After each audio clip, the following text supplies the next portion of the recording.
Hello guys, welcome back to my channel. So Ashadha మాసం అయితే వచ్చేసింది కదా. మీకు ఆషాఢ మాసం వస్తే ఏం గుర్తొస్తుందో తెలియదు, కానీ నాకైతే ఖచ్చితంగా గురంటాకే గుర్తొస్తుంది. సో మా ఇంటి కాడ అయితే వెనకాల చెట్టు ఉంది.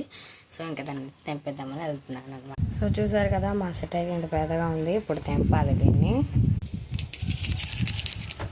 సో ఇలా రెప్పులు అయితే తెంపేస్తున్నాను ఇలా.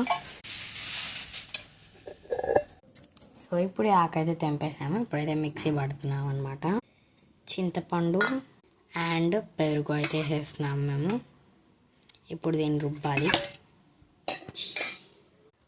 వావ్! సో గోరింటాకు అయితే రెడీ అయిపోయింది. ఇప్పుడు పెట్టుకోవాలన్నమాట. సో ఇప్పుడు మేమైతే గోరింటాకు అయితే పెట్టేసుకున్నాం అనమాట. నేను మా నాన్నమ్మకి పెట్టేసుకొని అండ్ నేను కూడా పెట్టేసుకున్నాను. ఎంత బాగుందో కదా. సో గోరింటాకు అయితే పండిపోయిందన్నమాట. చాలా రెడ్గా పండింది.